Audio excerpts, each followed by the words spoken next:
Perkenalkan, saya Agnes Natalensiboro. Di sini saya akan memaparkan terkait materi clinical cardiovascular anatomy. Yang pertama di sini ada anatomi fisiologi dari jantung. Nah, di mana anatomi fisiologi dari jantung ini yang dimulai dari darah yang kaya akan CO2 akan masuk ke jantung melalui vena cava superior dan vena cava inferior. Lalu ini akan masuk ke dalam atrium kanan. Dari atrium kanan akan masuk ke ventrikel kanan melalui katup tricuspidalis. Lalu dari ventrikel kanan, darah yang kaya CO2 ini akan masuk ke arteri pulmonalis melalui katup pulmonalis menuju paru. Lalu di paru akan terjadi pergantian CO2 dan O2. Nah, lalu darah yang kaya akan O2 ini akan masuk ke vena pulmonalis untuk kembali ke jantung di atrium kiri. Dari atrium kiri akan masuk ke ventrikel kiri melalui katup bicuspidalis. Darah yang kaya akan O2 akan dipompa oleh ventrikel kiri ke seluruh tubuh melalui aorta dan melewati katup aorta. Berikutnya di sini ada daftar dari materinya, yaitu ada gagal jantung, patent ductus arteriosus, tetralogi Fallot, dan ventricular atrial septal defect. Yang pertama itu gagal jantung. Nah, gagal jantung ini adalah kondisi di mana jantung tidak lagi mampu memompa pasukan darah yang memadai kebutuhan metabolisme jaringan tubuh.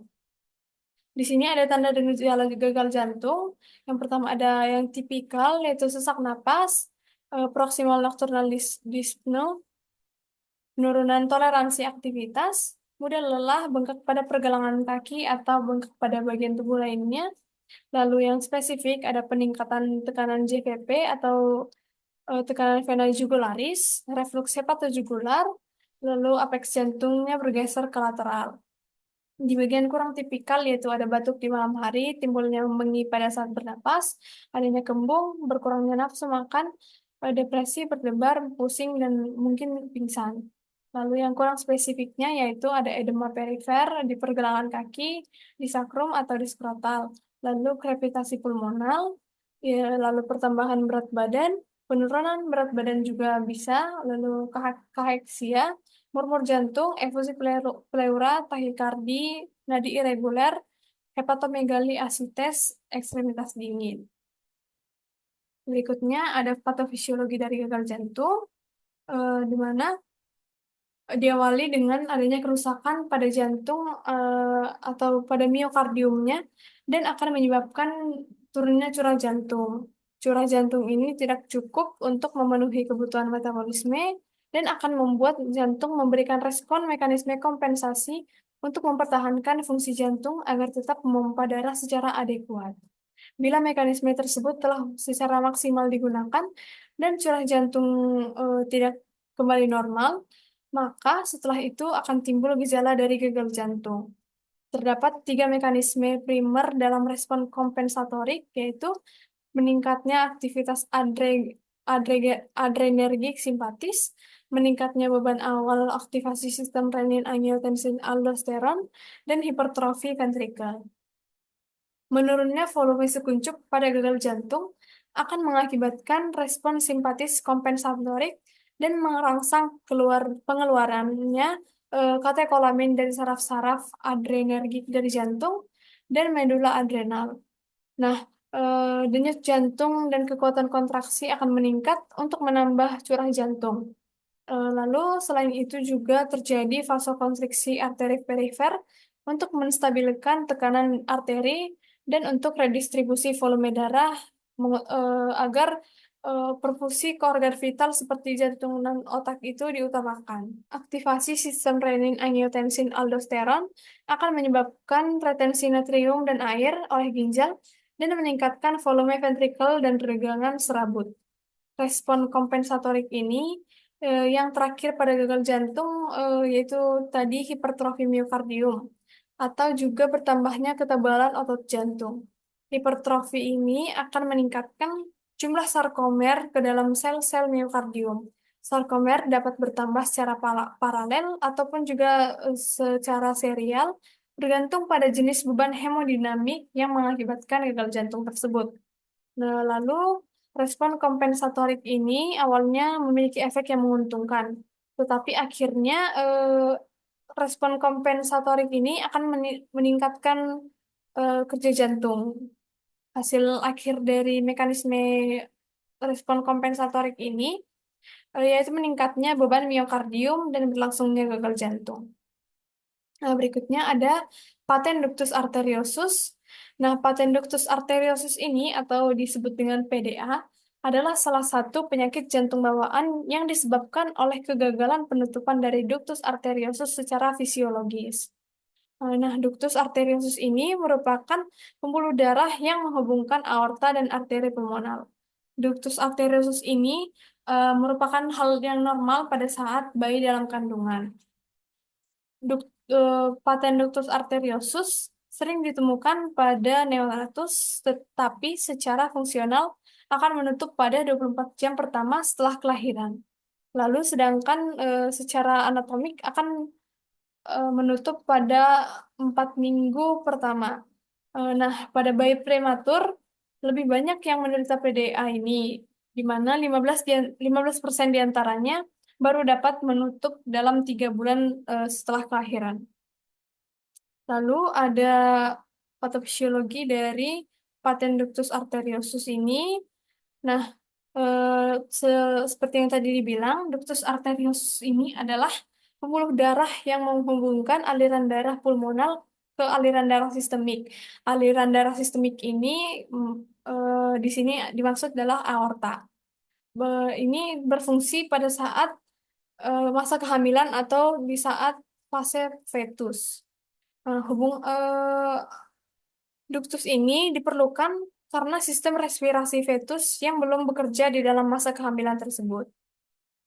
Aliran darah balik fetus akan bercampur dengan aliran darah bersih dari ibu melalui vena umbilicalis dan kemudian masuk ke dalam atrium kanan dan kemudian dipompa oleh ventrikel kanan kembali ke aliran sistemik melalui ductus arteriosus. Normalnya, ductus arteriosus ini berasal dari arteri pulmonalis utama atau juga arteri pulmonalis kiri dan berakhir pada bagian superior dari aorta descendens sekitar 2 sampai 10 mm distal dari percabangan arteri subclavia kiri. Dinding ductus ini lapisannya yaitu lapisan output polos atau tunika media. Lalu setelah persalinan, perubahan sirkulasi ini dimulai sejak pemotongan plasenta dari neonatus. Nah, adanya perubahan tekanan, lalu adanya perubahan sirkulasi dan juga meningkatnya tekanan O2 akan menyebabkan penutupan spontan ductus arteriosus dalam waktu 2 minggu. Ductus arteriosus yang persisten ini atau PDA yang tadi akan mengakibatkan pirai yang kemudian dapat menyebabkan hipertensi pulmonal dan juga dapat menyebabkan sianosis. Awalnya darah mengalir masuk ke aorta melalui arteri pulmonalis karena tekanan darah aorta yang meningkat dan lama-kelamaan karena darah memenuhi pembuluh darah di paru terjadilah hipertensi pulmonal. Karena peningkatan tekanan pulmonalis, terjadilah aliran balik dari pulmonalis menuju aorta karena darah yang terdeoksidasi masuk ke area arteri sistemik dan otomatis akan menimbulkan sianosis. Lalu ada tetralogi Fallot. Nah, tetralogi Fallot ini adalah kondisi jantung yang menyebabkan bayi lahir dengan 4 kelainan dalam perkembangan jantungnya. Masalah ini membuat jantung bayi kesulitan mengirimkan cukup oksigen ke seluruh tubuhnya. Nah, 4 kelainan tersebut yaitu ada stenosis pulmonal. Stenosis pulmonal ini merupakan katup pulmonal yang menyempit atau menegang, yang berarti arteri pulmonalis mengalami kesulitan dalam mengirimkan darah yang cukup dari paru-paru, dari jantung ke paru-paru. Nah, yang kedua yaitu ada defect septum ventricle atau FSD. FSD ini adalah lubang di antara dua ruang bawah di antara ventrikel jantung. Lubang tersebut memungkinkan darah yang kaya akan oksigen dan darah yang kaya akan karbon dioksida bercampur sehingga tubuh tidak dapat menerima cukup darah yang kaya akan oksigen. Lalu yang ketiga yaitu overriding aorta. Nah, aorta sendiri itu merupakan arteri yang membawa darah kaya oksigen ke seluruh tubuh. Tapi pada overriding aorta ini, eh, aorta tidak berada di tempatnya. Aorta ini berada di atas kedua ventrikel dan akibatnya tubuh menerima terlalu banyak darah yang kaya akan eh, karbon dioksida atau CO2. Yang keempat yaitu ada hipertrofi. Hipertrofi ini artinya pembesaran. Jadinya hipertrofi ventrikel kanan, pembesaran ventrikel kanan. Ruang kanan di bawah jantung lebih besar dindingnya atau lebih tebal dari biasanya sehingga lebih sulit bagi darah untuk melewati katup pulmonal. Nah, ini ada patofisiologi dari tetralogi Fallot. Nah, yang dimulai dari proses pembentukan jaringan janin itu dimulai pada usia 18 eh, hari ke-18 usia kehamilan. Lalu pada minggu ketiga jantung itu hanya berbentuk tabung. Lalu akhir dari minggu ketiga itu sampai menjelang minggu keempat usia kehamilan terjadi fase looping dan septasi, yaitu fase di mana terjadi proses pembentukan dan penyekatan ruang-ruang jantung serta pemisahan antara aorta dan arteri pulmonalis. Nah, pada minggu kelima sampai dengan minggu kedelapan, pembagian tersebut hampir sempurna, tapi pada proses pembentukan jantung dan perkembangan jantung itu dapat terganggu karena jika selama kehamilan terjadi faktor-faktor tertentu atau faktor-faktor risiko tertentu.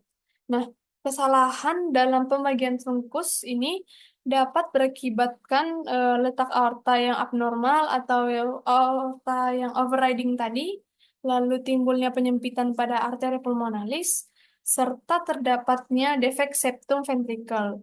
Nah, dengan demikian, bayi yang akan lahir dengan kelainan jantung dengan 4 kelainan atau tetralabivelat tadi, yaitu defek septum ventrikel yang besar, stenosis pulmonal, infundibular atau valvular, dextropangkat aorta, dan juga hipertrofi ventrikel kanan.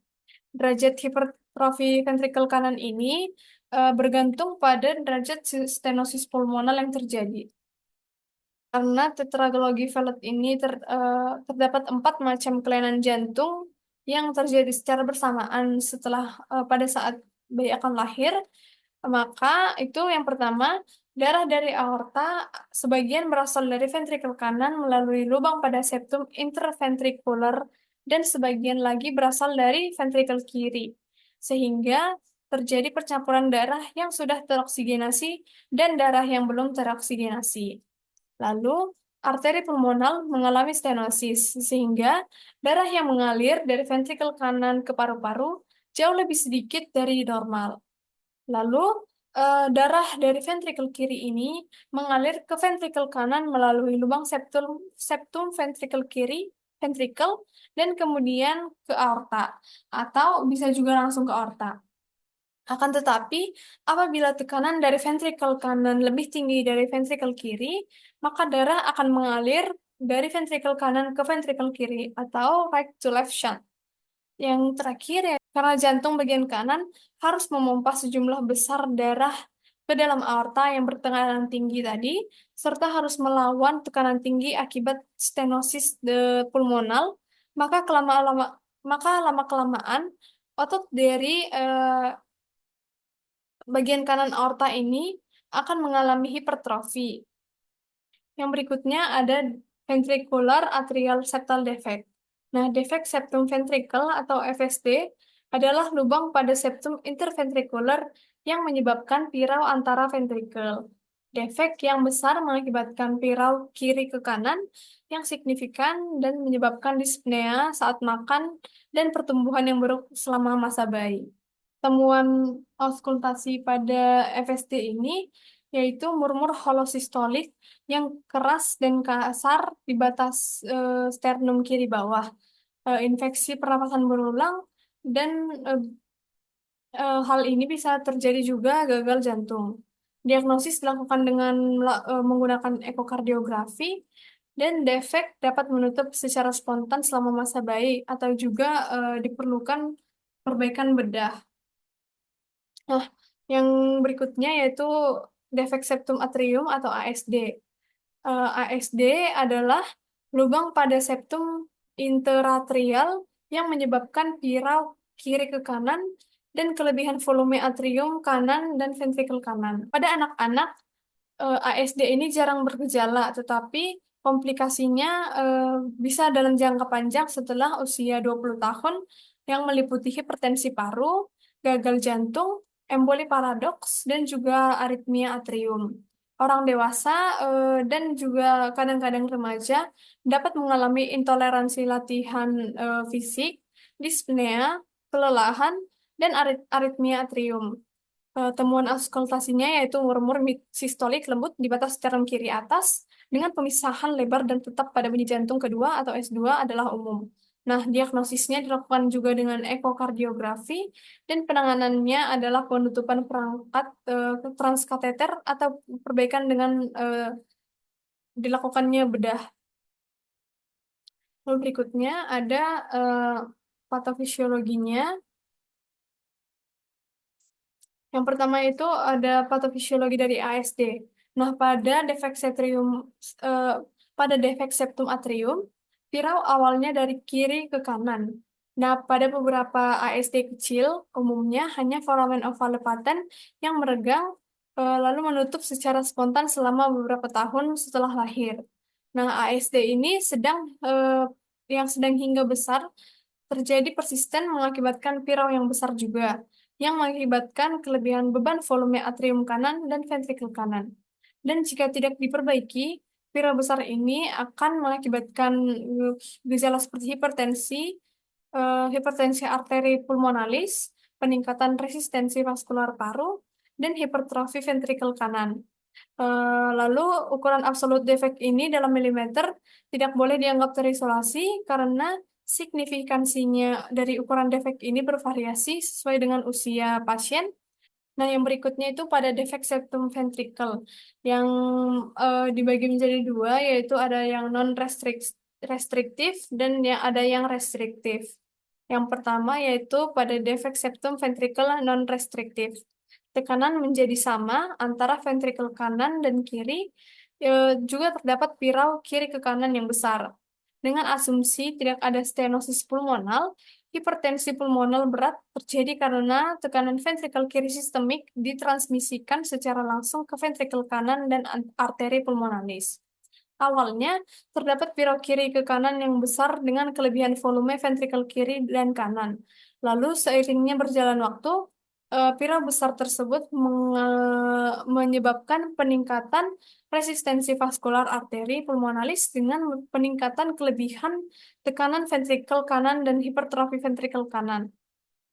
Pada akhirnya, akan terjadi peningkatan resistensi vaskular pulmonal dan menyebabkan arah pira berbalik jadinya dari ventrikel kanan ke ventrikel kiri yang menyebabkan juga sindrom Eisenmenger. Lalu pada defek septum ventrikel yang restriktif adalah defek yang lebih kecil, di mana membatasi aliran darah dan transmisi tekanan tinggi ke jantung kanan. FSD kecil ini mengakibatkan pirau kiri ke kanan yang relatif kecil dan tekanan arteri pulmonalisnya bisa normal atau juga bisa sedikit meningkat. Nah, pada defek septum ventricle ini, eh, gagal jantung, hipertensi pulmonalis, dan sindrom Eisenmenger ini tidak memberat seperti yang di non-restriktif. Sekian dari saya. Mohon maaf apabila ada salah kata dan penyebutan.